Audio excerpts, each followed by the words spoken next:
Hydraa మార్షల్తో commissioner Ranganath భేటీ అయ్యారు. జీతాలు తగ్గడంతో తమ సమస్యలను కమిషనర్ రంగనాథ్ దృష్టికి మార్షల్స్ తీసుకువెళ్లారు. వారి డిమాండ్లపై ఆయన సానుకూలంగా స్పందించారు. జీవో ప్రకారం ఒక స్కేల్ జీతం విడుదల చేశారని, హైడ్రాలో పనిచేస్తున్న వారి జీతాలు తగ్గే అవకాశం లేదని ఆయన వివరణ ఇచ్చారు. హైడ్రాలో సమర్థవంతంగా పనిచేస్తున్న మార్షల్స్ తమ జీతాలపై ఆందోళన చెందాల్సిన అవసరం లేదని ఆయన హామీ ఇచ్చారు. ప్రభుత్వం మనకు సానుకూలంగా ఉన్నప్పుడు హైడ్రా అనేది దాంట్లో మార్షల్స్ చాలా కష్టపడి పనిచేస్తున్నారు అనేది ఇది ఉన్నప్పుడు మనం డెఫినెట్గా సానుకూలంగా ఉంది. కానీ ప్రభుత్వం ఏదైతే కనుక ఒక మనకి ఇంకా బెటర్ మంచి కండిషన్స్ ఇవ్వాలని దానికి ఉన్నప్పుడు దీనికి మనం ఆందోళన పడాల్సిన అవసరం లేదు. వాళ్ళకి జస్ట్ కొంచెం కమ్యూనికేషన్ గ్యాప్ ఉన్నట్టు అనిపించింది.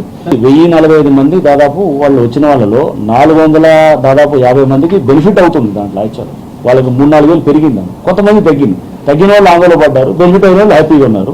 సో బెనిఫిట్ అయిన వాళ్ళు హ్యాపీగా ఉన్న వాళ్ళు ఉండాలి. తగ్గిన వాళ్ళకి కూడా మనం ఇప్పుడు వాళ్ళకు కూడా ఎలా కంఫర్ట్ చేయాలనే దానికే సెక్రటరీ గారు ఆల్రెడీ ఎన్ఈడి సెక్రటరీ గారు లంబత్తి గారు వారు ఆల్రెడీ దాని మీద చాలా నిర్దిష్టమైన ఆదేశాలు కూడా ఇచ్చారు. వాళ్ళు ఎక్కడ తగ్గకూడదు అనేది ప్రభుత్వం యొక్క నిర్ణయం కూడా.